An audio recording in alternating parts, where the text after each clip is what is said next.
हमें शुरुआत अपने घर से करनी पड़ेगी, क्योंकि घर में कहीं ना कहीं हम दोहरा मापदंड लेकर चलते हैं। जब हमारे घर में एक बेटा पैदा होता है तो ढोल लंगाड़े बजने शुरू हो जाते हैं, बहुत बड़े बड़े कार्यक्रम होते हैं, हम हवन कीर्तन कराते हैं, यहाँ तक कि माता की चौकी लगाते हैं और हरिद्वार पता नहीं कहाँ कहाँ की यात्राएं हम कर डाल देते हैं। और कम से कम हम 50-60 हज़ार रुपए से लेकर 1 लाख रुपए तक उस पर बर्बाद कर देते हैं, सिर्फ किस लिए कि घर में बेटा प्राप्त हुआ है। लेकिन वहीं जब हम देखते हैं कि एक बेटी का जन्म होता है तो घर में मातम सा छा जाता है। ऐसा होता है नहीं होता? और इस तरह की जो बातें चलती है समाज में, वो सबसे पहले हमारे परिवार में जो बड़े बुजुर्ग होते हैं वही करते ना, अरे बेटी पैदा हो गई, मतलब बेटी पैदा क्या हो गई, आफत पैदा हो गई। मतलब पैदा हुई है और आप जैसे ही बेटी पैदा हुई मतलब उसके शादी विवाह तक को लेकर इतने चिंतित हो जाते हैं। आपने उसको पाला पोसा नहीं, आपने उसको स्कूल नहीं भेजा, आपने उसकी नौकरी नहीं लगाई, बल्कि आप क्या सोचने लगे कि अरे कर्जा सर पे आ गया। यही है ना कि कैसे पालेंगे, कैसे पढ़ाएंगे। कड़ी में एडवोकेट जय भीम प्रकाश जी पिछले 1-1.5 साल से काम कर रहे हैं सांस्कृतिक परिवर्तन पर, क्योंकि आज अगर मैं किसी भी समस्या की बात करूं, चाहे मैं बहन बेटी के ऊपर हो रहे अत्याचार शोषण की बात करूं या राजनीति में महिलाओं की जो भागीदारी होनी चाहिए वो भागीदारी नहीं है उसकी बात करूं, या समान वेतन की बात करूं, या पिता की संपत्ति में पुत्र के बराबर जो अधिकार मिलना चाहिए उसकी बात करूं, या जिस तरह से मणिपुर जैसी विभत्स घटना हुई उसकी बात करूं, या हाथरस में जो मनीषा वाल्मीकि का प्रकरण हुआ उसकी बात करूं, या अभी वर्तमान में पिछले दिनों जिस तरह से कंझावला कांड हुआ उसकी बात करूं, ये सारी चीजें आखिर आ कहां से रही हैं? कभी हमने सोचा? क्योंकि मेरी बहनों ये कहीं ना कहीं ये उस संस्कृति की देन है जो आपके दिमाग पर ताला लगाकर बैठी के तौर पर हम भाषणों में भी सुन लेते हैं, टीवी पर भी देख लेते हैं कि बाबा साहब ने जब संविधान लिखा तो संविधान में पहला ही जो अधिकार है, बाबा साहब ने आपको समानता का अधिकार दिया। किसका अधिकार दिया? और वो समानता का अधिकार क्यों दिया? क्योंकि आप कभी भी अपने आप को छोटा ना समझ सको, अपने आप को हीन ना समझ सको। जब जब आप समाज में निकले, जब जब आप किसी भी काम को करें तो आपके मन में ये विचार आए कि मैं भी पुरुषों के बराबर हूँ, जितना काम पुरुष कर सकता है मैं भी उतना ही काम कर सकती हूँ, बल्कि उससे बढ़कर ड्यूटी बन जाती है कि वह किस तरह से परिवर्तन लाएंगी। तो मेरी बहनों, सांस्कृतिक परिवर्तन में सबसे पहला जो परिवर्तन आता है वो है प्रतीकों का परिवर्तन। आजकल एक फैशन बन गया है, ये सभी की बात करूँ, चाहे कोई अम्बेडकरवादी हो या बौद्धिस्ट हो या कोई भी हो, हमने अपने घर से देवी देवताओं की मूर्तियां, तस्वीरें निकालकर किसकी रख ली? बाबा साहब की, महाकारुणिक तथागत बुद्ध की, संत शिरोमणि गुरु रविदास जी की, या तमाम उन महान पुरुषों की जो हमारे अपने समाज से आते हैं। ऐसा किया है ना? लेकिन ईमानदारी से बताइए कि हमने सिर्फ मूर्तियों का तो परिवर्तन किया, तस्वीरों का तो परिवर्तन किया, लेकिन क्या हमने सही रूप से विचारों का परिवर्तन किया?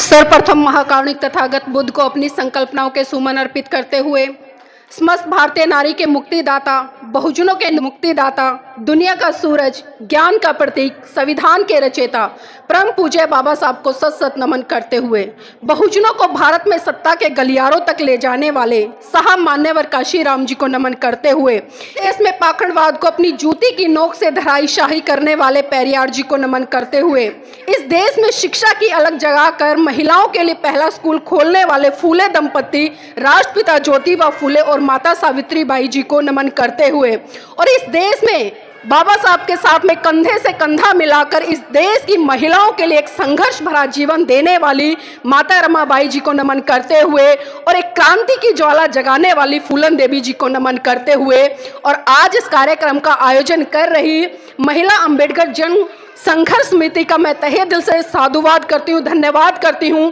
कि आज उन्होंने अंतर्राष्ट्रीय महिला दिवस को जो मनाने का सोचा और खासकर महिलाओं के लिए जो सम्मान समारोह कार्यक्रम रखा, तो आपको मैं तहे दिल से बहुत बहुत साधुवाद करती हूँ और मंगल कामनाएं देती हूँ।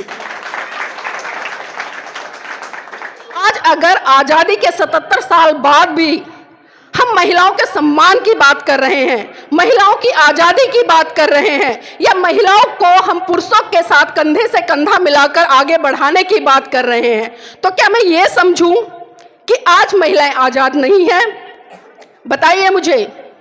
क्योंकि देखिए, मैं भाषण नहीं करूंगी, भाषण आए दिन चलता रहता है, क्योंकि जब हम आपके बीच में आए तो मैं चाहती हूँ विचारों का आदान प्रदान हो। जब आपके बीच में से बातें निकलकर आएंगी, जो समस्याएं निकलकर आएंगी, तो उन समस्याओं पर हम चर्चा करेंगे, और जब समस्याओं पर चर्चा करेंगे तो स्वाभाविक सी बात है कि हम उसका समाधान भी ढूंढ लेंगे, और जब समाधान ढूंढेंगे तो हम अपने परिवार को, अपने आप को, इस देश को सुरक्षित रख पाएंगे। तो आज बताइए, क्या महिलाएं सुरक्षित हैं? आवाज नहीं आ रही आपकी? क्या महिलाएं सुरक्षित हैं? क्या इस महिलाओं का सम्मान है? किस तरह से कह रहे हैं आप? क्योंकि कहीं ना कहीं आप समाज में देखते हैं, परिवार में देखते हैं, और खासकर इस दिन की अगर मैं बात करूं, क्योंकि अंतर्राष्ट्रीय महिला दिवस पर 8 मार्च को बहुत बड़े बड़े कार्यक्रम हुए, चाहे मैं केंद्र सरकार की बात करूं या तमाम राज्यों की सरकारें की बात करूं, तमाम सरकारों ने बहुत बड़े बड़े मंच लगाए, महिलाओं को सम्मानित करने का काम किया। उनको किसी ने शॉल दिया, किसी ने पुष्पमालाएं पहनाई, किसी ने मोमेंटो देकर उनको एक दिन नारी सम्मान देकर अपना कार्यक्रम खत्म कर दिया। सरकारें लगातार कहते हैं कि बेटी बचाओ बेटी पढ़ाओ, लेकिन आज मेरे भारत देश की स्थिति ऐसी हो गई है, ना तो बेटियां बच रही हैं और ना ही बेटियां पढ़ रही हैं। क्योंकि बेटियां जब बच नहीं रही हैं तो पढ़ेंगी कहां? तो ये कैसा सम्मान है? क्या सिर्फ महिला जाति एक दिन के सम्मान की भूखी है? क्या सिर्फ हमें एक दिन सम्मान चाहिए?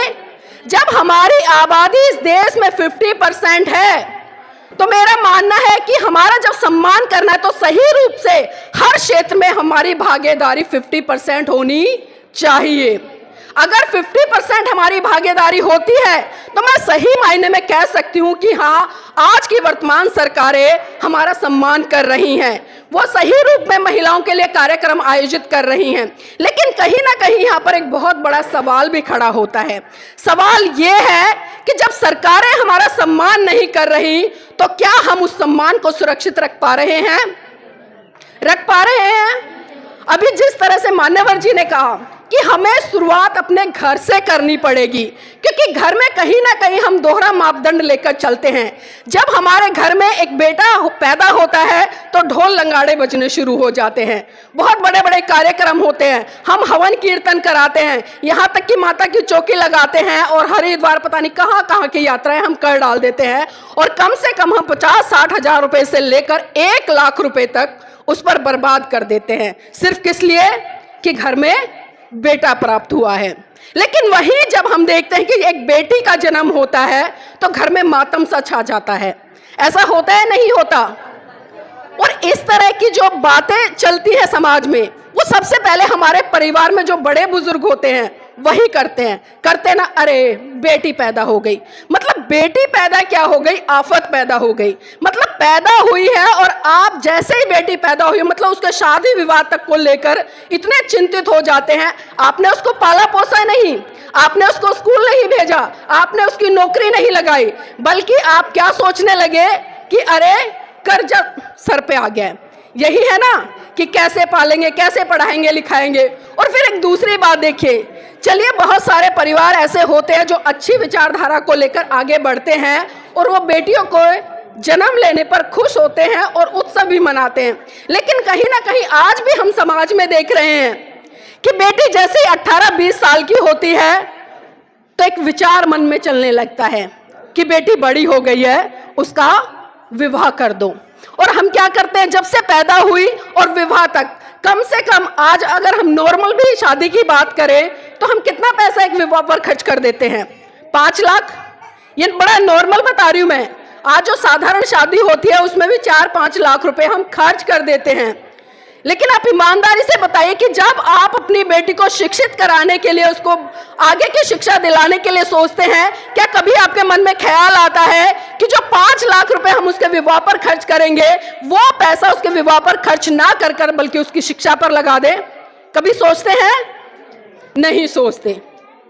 और कई बार जब बिटिया जिद भी करती है कि मुझे पढ़ा दीजिए, मेरा सपना है, मैं कुछ बनना चाहती हूँ, अपने पैरों पर खड़ा होना चाहती हूँ, तो हम माएँ खुद कहते हैं अरे पढ़ लिख कर क्या करेगी, अगले घर ही तो जाना है, चूल्हा चौका करना है। इस तरह की सोच आज भी 77 साल के बाद जब भारत आजाद है, आज भी इस तरह की सोच हमारी है। तो ये सोच कहाँ से उत्पन्न हो रही है? ये सारी की सारी सोच हमारे मन से उत्पन्न हो रही है, हमारे आसपास में जो परिवेश है उससे उत्पन्न हो रही है, हमारे घर में जो चर्चाएं चल रही है उससे उत्पन्न हो रही है। मैं आप सबको बता दूं मेरी माताओं बहनों, जो पैसा आप अपने बच्चों की खासकर लड़कियों के विवाह के लिए जोड़ते हैं, अगर वो पैसा आप उसके विवाह पर खर्च ना कर बल्कि आप उसकी शिक्षा पर खर्च करोगे तो एक अच्छी नौकरी प्राप्त करेगी, और जब एक अच्छी नौकरी प्राप्त करेगी तो स्वाभाविक सी बात है एक से बढ़कर एक अच्छे लड़कों की लाइनें आपके द्वार पर लग जाएंगी ना। और फिर उसका विवाह कहाँ होगा? एक पढ़े लिखे अच्छे घर में होगा। और जब आपकी बेटी एक अच्छे घर में जाएगी, एक पढ़े लिखे घर में जाएगी और नौकरी के साथ जाएगी, तो बताइए क्या वहां पर उसका मान सम्मान होगा ना, या उसका अपमान होगा? उसका मान सम्मान होगा, उसकी पद प्रतिष्ठा बढ़ेगी और आपके परिवार की भी पद प्रतिष्ठा बढ़ेगी, क्योंकि सभी कहेंगे पढ़ी लिखी बहू आई है, नौकरी लगी आई है।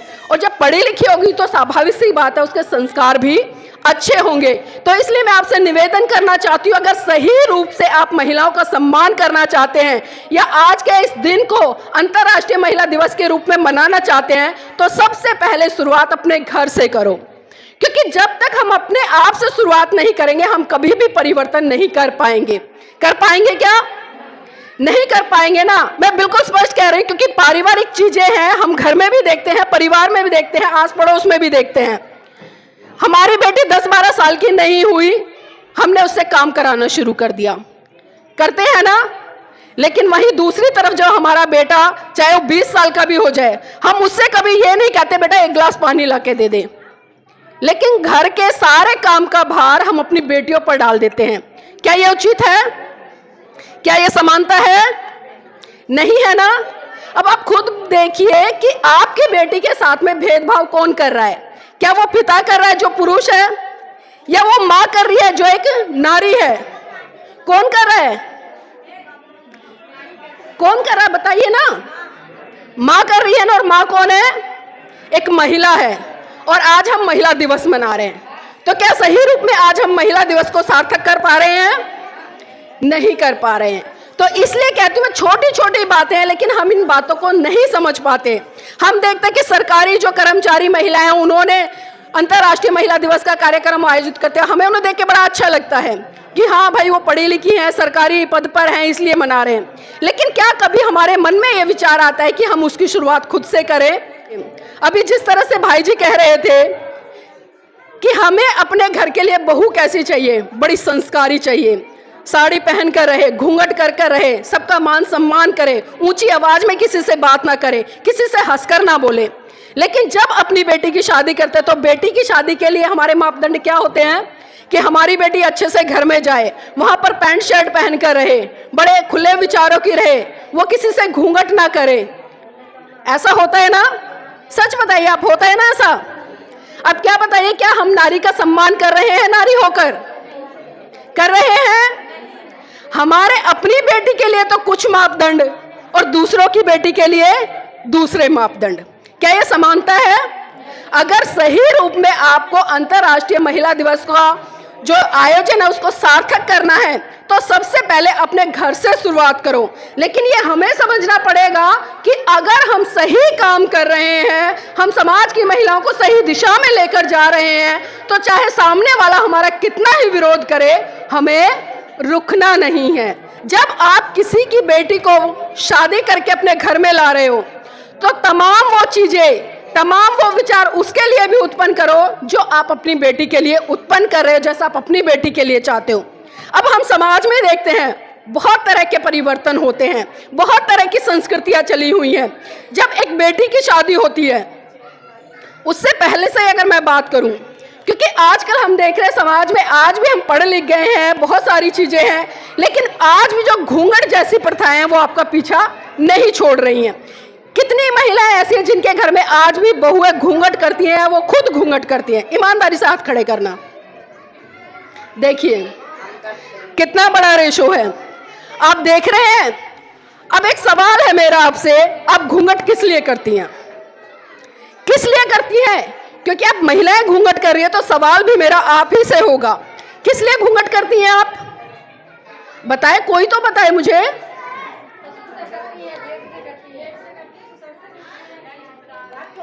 उनका ससुराल है, जेठ से करती हैं, ससुर से करती हैं और ससुराल है इसलिए करती हैं।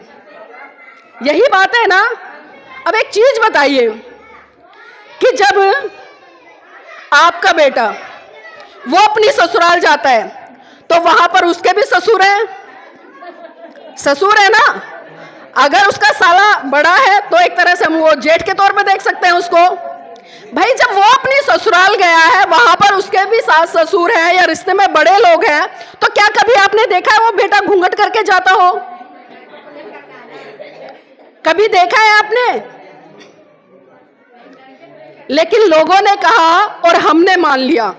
और ये महिलाएं कहती है कि बेटी है, बड़ी हो गई है, शादी हो गई है और ससुराल चली गई और ससुराल में जेठ है, ससुर है, इसलिए उसको घूंघट करना पड़ता है। और घूंघट किसका प्रतीक है? देखिए, अगर आप मेरी बात सुनेंगे तो मैं बात रखूंगी, वरना मैं बात यहीं खत्म कर दूंगी। आप अपनी बातें कर लो या फिर मुझे सुन लो, क्योंकि मैं अपना बहुत ही काम छोड़ के आई हूं, मैं आपको बता दूं। और जब मैं आपके बीच में आई हूं, कुछ चर्चा करने के लिए आई हूं, क्योंकि देखिए चर्चाएं रोज होती हैं, लेकिन उस पर जब तक हम चिंतन मनन नहीं करेंगे, सोचेंगे नहीं, विचारेंगे नहीं, तब तक हम कुछ नहीं करते। आपके सामने तमाम घटनाएं घटती हैं, आप घटनाओं को देखते हैं और थोड़ी देर के बाद में टीवी घर पे चलाया, कोई डांस आया, कोई हंसी मजाक का सीरियल आया, उस गंभीर घटना को आप 2 मिनट में भूल जाते हो ना। तो इसीलिए मैं चर्चा करने आई हूं और इस चर्चा में आप सभी मेरे साथ में जुड़े, क्योंकि जब तक हम जुड़ेंगे नहीं, कोई फायदा नहीं है मेरा यहाँ पर आने का। मैंने लंबा चौड़ा भाषण दे दिया, आपने 10-20 बार तालियां बजा दी और मैं यहाँ से चली गई। बताइए कोई फायदा हुआ उसका? फायदा हुआ उसका? फायदा कब होगा? जब आप, अगर मैंने 50 बातें यहाँ पर कही हैं और आप उन 50 बातों में से, मैं ये नहीं कहती कि 50 के 50, अगर आप 10 बातें भी अपने जीवन में उतार लेती हैं, उन पर विचार करती हैं और अपने जीवन में, अपने परिवार में, अपने समाज में सुधार करती हैं, तो मैं कह सकती हूँ कि मेरा आना यहाँ पर सफल है। और आप भी कह सकते हैं कि हमने यहाँ पर जो 3-4 घंटे लगाए हैं, आप काम धाम छोड़कर बैठे हो, बच्चों को छोड़कर बैठे हो, तो कुछ ना कुछ तो यहाँ पर लेने के लिए बैठे होंगे, इसीलिए बैठे हैं ना, या सिर्फ खाली टाइम पास करने आए हैं? नहीं, बहुत अच्छी बात है। तो मैं बात कर रही थी घूंघट की। अब घूंघट को जिस तरह से मेरी बहन ने कहा कि इज्जत का प्रतीक है, ऐसे ही बोलती है ना बड़ी बुजुर्ग जो महिलाएं हैं, सास है घर में या जेठानी है, अगर महिलाएं घूंघट नहीं करती उनकी बहुएं, तो क्या कहती है? अरे किसी की इज्जत नहीं करती, ऐसे ही कहती है ना। जब इज्जत की बात है और घूंघट करने से इज्जत होती है, तो मेरा मानना है कि आप अपने बेटे को भी घूंघट करा दो, इज्जत डबल हो जाएगी। भाई बात इज्जत की है ना, क्योंकि जब बहू के घूंघट करने से इज्जत बढ़ रही है और अच्छी बात है कि इज्जत बढ़ रही है, तो बेटे को भी घूंघट कराओ, इज्जत डबल हो जाएगी। लेकिन क्या हम ऐसा करेंगे? और अभी हम कह रहे थे कि हम बाबा साहब के अनुयायी हैं, कह रहे थे ना। क्या बाबा साहब ने कभी भेदभाव करने के लिए कहा आपसे? कहा? मेरी बहनों, आप सभी जानते हैं, क्योंकि मोटे मोटे तौर पर हम भाषणों में भी सुन लेते हैं, टीवी पर भी देख लेते हैं कि बाबा साहब ने जब संविधान लिखा तो संविधान में पहला ही जो अधिकार है, बाबा साहब ने आपको समानता का अधिकार दिया। किसका अधिकार दिया? और वो समानता का अधिकार क्यों दिया? क्योंकि आप कभी भी अपने आप को छोटा ना समझ सको, अपने आप को हीन ना समझ सको। जब जब आप समाज में निकले, जब जब आप किसी भी काम को करें, तो आपके मन में यह विचार आए कि मैं भी पुरुषों के बराबर हूं, जितना काम पुरुष कर सकता है मैं भी उतना ही काम कर सकती हूं, बल्कि उससे बढ़कर कर सकती हूं। लेकिन क्या अभी हम ऐसा सोचते हैं? सोचते हैं ऐसा? आहट का अभी मैंने जिक्र किया। सबसे पहले जब लड़की को देखने जाता है तो कौन जाता है? ससुर जाता है। और कौन जाता है? जेठ जाता है। और कौन जाता है? देवर जाता है। मतलब जो रिश्ते में बड़े हैं वो जाते हैं ना। अब वो उस लड़की को खूब चला फिला कर देखते हैं, उठा कर देखते हैं, सर पे अगर कपड़ा है तो उस कपड़े को भी हटवा देते हैं कि लड़की कहीं गंजी ना हो। ऐसा होता है ना कि बेटा एक बार कपड़ा तो उतार के दिखाना, वो देखने गए, ससुर गए, जेठ गए, और भी घर में जो बड़े थे रिश्ते में वो गए। फिर उसके बाद हम रोका करने जाते हैं ना, आजकल फैशन बन गया है, तब भी वो सारे जाते हैं साथ में। फिर उसके बाद में देखिए, जब बारात लेकर जाते हैं तो कम से कम 300-400 लोगों को साथ लेकर जाते हैं, और एक बड़ा सा मंच लगा होता है, वहां पर आपका बेटा चढ़ता है और आपकी पुत्र वधू भी वहां पर बैठी होती है, और उसका पूरा का पूरा चेहरा खुला होता है ना। तब वो 400-500 लोग, चाहे वो आपके रिश्तेदार हैं या वो समाज के हैं, कोई भी XYZ, तब वो उस महिला का चेहरा दिखाते हैं। और फिर उसके बाद क्या होता है, आजकल फैशन है कि लड़की के घर आने पर जब बारात वापस आती है तो अगले दिन हम एक रिसेप्शन पार्टी देते हैं। फिर क्या करते हैं, फिर अपनी बहू को सजा धजा कर मंच पर बैठाते हैं, और फिर तमाम हमारे रिश्तेदार, गली मोहल्ले के और भी दूर दूर के हमारे जानकार लोग आते हैं, फिर वो आपकी बहू का चेहरा देख लेते हैं। अब एक बात सोचिए कि जब आप उसको देखने गए तब उसका चेहरा देख लिया, जब उसका रोका करने गए तब उसका चेहरा देख लिया, जब 400-500 लोगों की बारात लेकर गए तब उसका चेहरा देख लिया, जब घर ले आए, रिसेप्शन किया, तब उसका चेहरा देख लिया। अब इज्जत वाली ऐसी कौन सी बात रह गई कि आप अपने घर की बहू का 2 फुट का घूंघट निकलवा देते हैं? क्यों? क्या डर है? कोई डर है? फिर उसका घूंघट क्यों?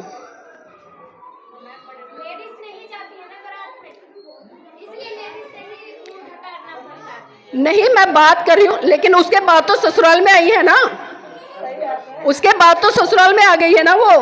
मैं बात कर रही हूँ ससुराल में घूंघट करने की। लेकिन हम कभी भी इस दिशा में जाकर नहीं सोचते और कभी सवाल भी खड़ा नहीं करते। अब चेहरा कौन छुपाता है? जिसने कोई गलत काम किया, चेहरा वही तो छुपाता है ना। या किसी की शक्ल बहुत बुरी हो वो छुपाएगा, या किसी ने कोई क्राइम कर दिया हो, पुलिस पकड़ कर ले जाती है। आपने देखा होगा जो चोर डकैत होते हैं उनके सर पर रुमाल बांध दिया जाता है, मतलब चेहरे पर, इसलिए किया जाता है ना कि उन्होंने गलत काम किया है। अब आप खुद बताएं कि आपने ऐसा कौन सा गलत काम किया है कि आप इतनी सुंदर होते हुए भी चेहरा ढक लेती हैं? बताइए मुझे। यहाँ पर सासें कितनी बैठी हैं जिनके घर में बहुएं हैं?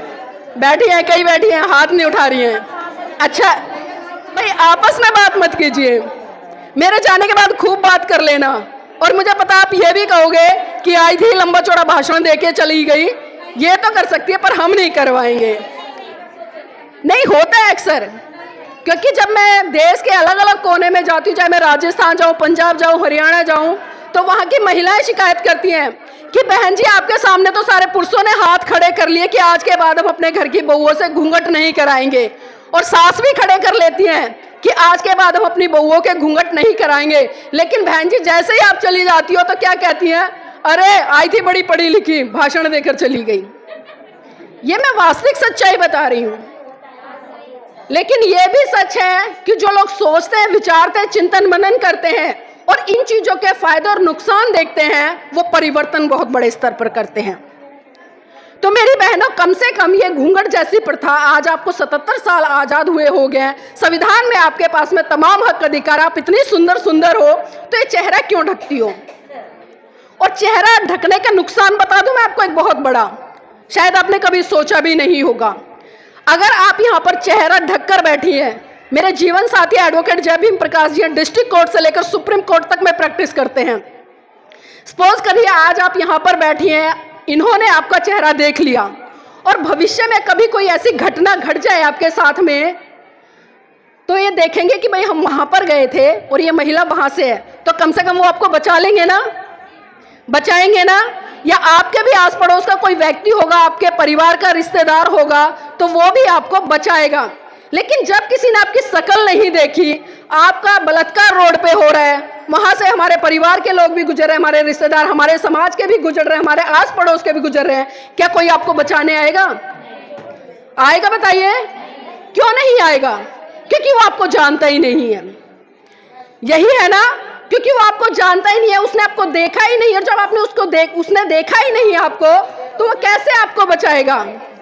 लेकिन अगर उसने आपका चेहरा देखा होगा तो वो तुरंत वहां पर आपकी रक्षा करेगा कि अरे ये तो मेरे पड़ोस की बहू है, ये तो फलाने की बहू है, बचाएगा नहीं बचाएगा। तो मेरी बहनों और यहाँ पर जितनी मेरी सासू माएँ बैठी हैं, मैं उनसे आग्रह करूंगी कि आज के बाद अपने घर की बहुओं के घूंघट मत करवाना। अगर सही रूप में आप नारी का सम्मान करती हैं, क्योंकि एक कहावत मैं सुनती हूँ कि महिला की दुश्मन महिला, सुनते हो ना आप भी, इस कहावत को आप बिल्कुल बदल दीजिए। अगर सही रूप में कोई महिला का सम्मान कर सकता है ना, तो वो महिला ही कर सकती है, मैं गारंटी से कह रही हूँ। लेकिन इसमें पहल हमें खुद करनी पड़ेगी, हमें खुद आगे बढ़कर आना पड़ेगा। अगर आपसे समाज में कोई भी कहे कि अरे आपके घर की बहू है, घूंघट नहीं करती, इज्जत नहीं करती, तो आपकी जिम्मेदारी बनती है उसको समझाने की। बहू मेरी और मैं उसको ऐसे संस्कार दूंगी कि वो बिना घूंघट के भी समाज के लोगों की, परिवार के लोगों की इज्जत करेगी। अब मैं इतना लंबा घूंघट निकाल लूं और उसमें से अच्छी अच्छी गालियां देती रहूं, तो बताइए क्या फायदा उस घूंघट का। और मैं घूंघट ना करूं और मैं अपने सास ससुर की सेवा करूं, पड़ोस का कोई व्यक्ति आ जाए या रिश्तेदार मेरे घर पे आए, मैं तुरंत उसके लिए पानी लेकर आऊं, चाय बनाऊं, उसका सम्मान सत्कार करूं, उसके पैर छूं, तो बताइए ये सम्मान है या घूंघट निकालकर मैं उसको अच्छी अच्छी गालियां देती रहूं। आप खुद विचार करिए, क्या आपको घूंघट में गालियां बकने वाली बहू चाहिए या फिर वो बहुएं चाहिए जो बिल्कुल स्वतंत्र रहे, खुले विचारों के रहें और आपका मान सम्मान सत्कार करें। आप खुद सोचिए, क्योंकि बातें सुनने में बड़ी साधारण लग रही होंगी, लेकिन इन बातों का आपके जीवन में बहुत बड़ा महत्व है। मैं कह रही हूं ना, हमारे दोहरे मापदंड होते हैं, अपनी बेटी के लिए कुछ और अपनी बहू के लिए कुछ और। जिस दिन आपने अपनी बहू को अपनी बेटी समझ लिया ना, मैं कहती हूँ जो सास बहू की लड़ाई होती है ना, वो हमेशा हमेशा के लिए खत्म हो जाएगी।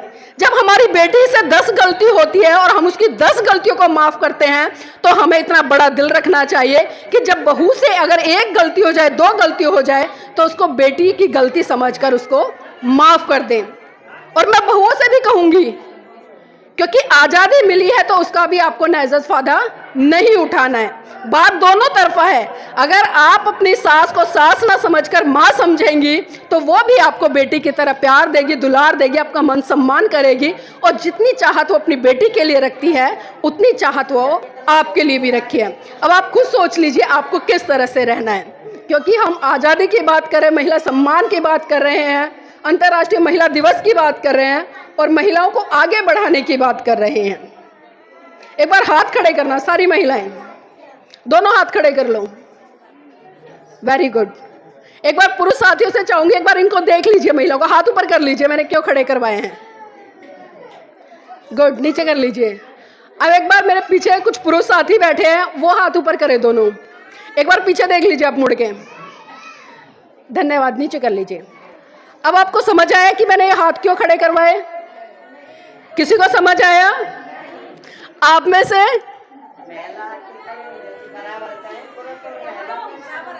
महिला और पुरुष बराबर है? बिल्कुल भी नहीं। मैंने ये हाथ इसलिए नहीं खड़े करवाए, बल्कि मैंने ये हाथ आपके इसलिए खड़े करवाए कि जब महिलाओं ने अपने दोनों हाथ ऊपर खड़े किए, तो सबके हाथों में, किसी के हाथ में 9 चूड़ियां हैं, किसी के में 10 है, किसी के में 12 हैं। एक गाना भी सुनते हैं ना, मेरे हाथों में 9 चूड़ियां हैं।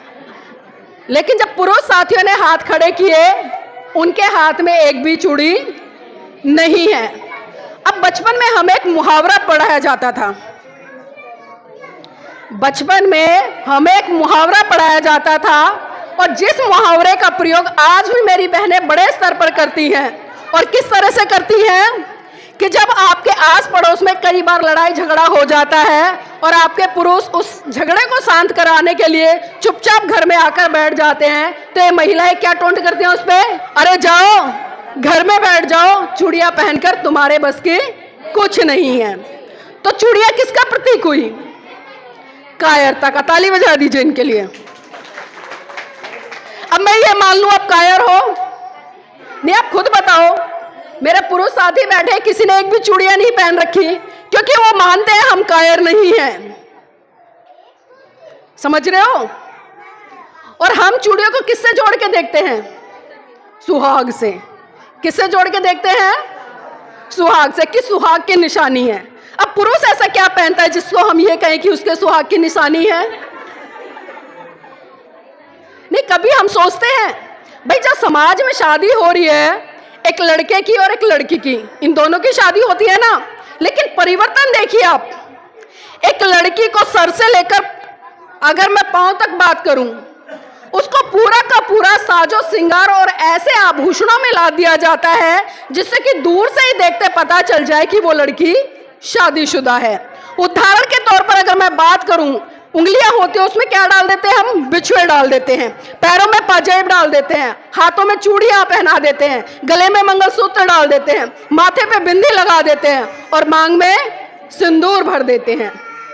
क्या कभी पुरुष के साथ ऐसा हुआ है जिससे कि दूर से यह पता चले कि भाई वो शादीशुदा है? तो क्या यह समानता है?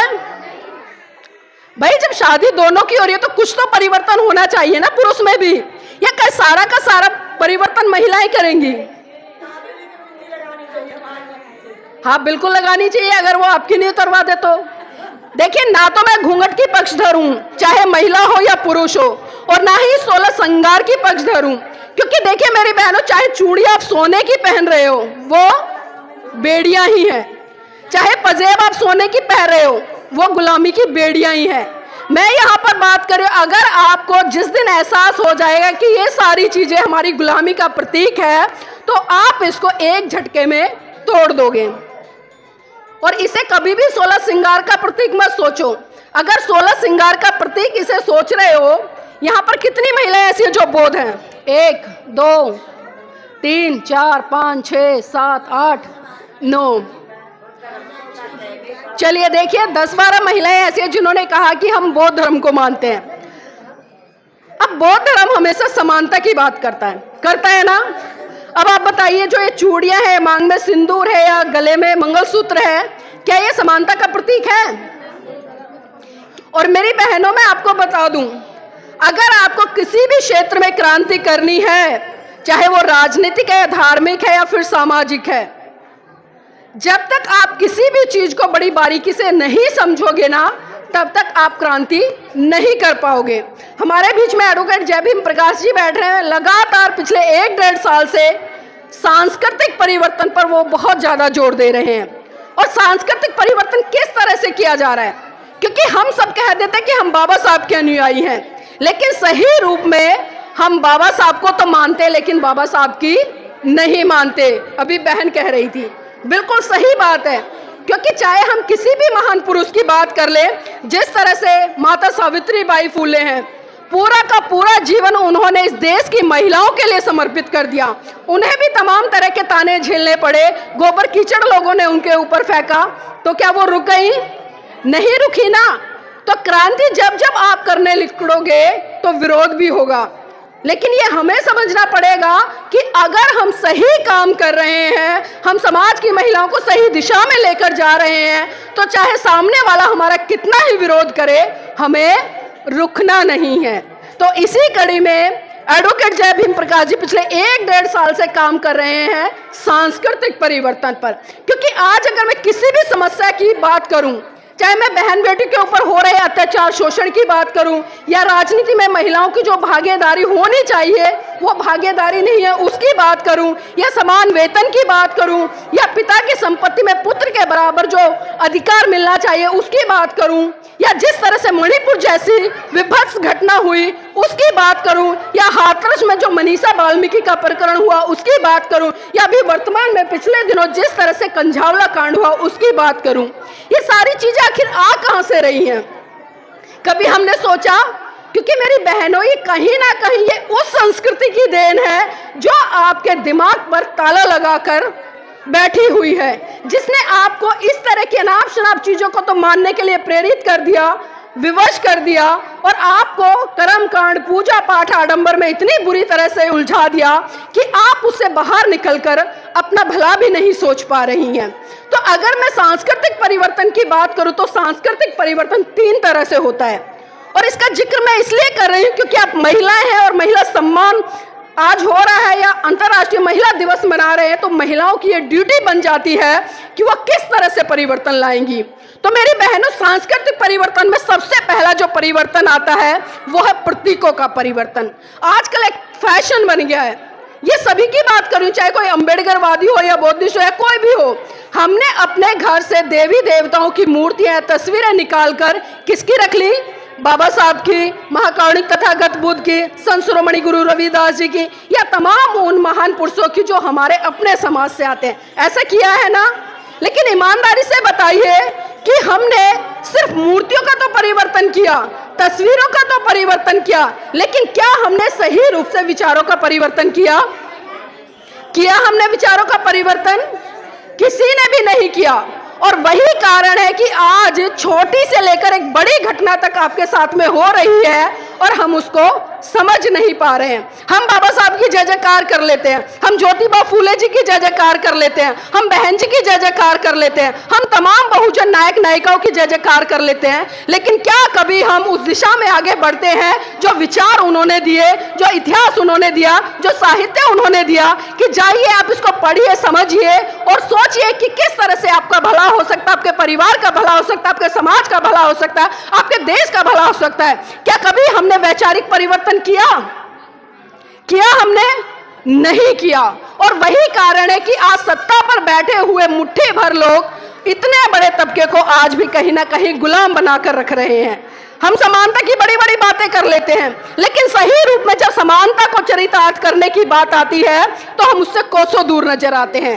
अगर दूसरे सांस्कृतिक परिवर्तन की बात करूं, क्योंकि ये बात करी मैंने प्रतीकों का, मूर्तियां उनकी निकालकर दूसरी रख ली, लेकिन उनके विचारों को हमने मनोसात नहीं किया।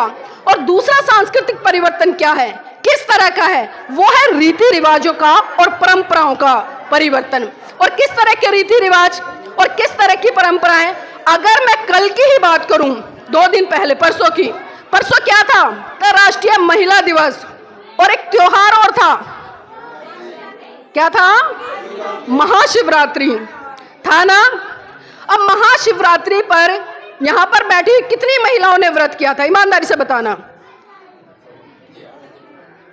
घर में, परिवार में बहुत सारे लोगों ने किया होगा, किया है ना।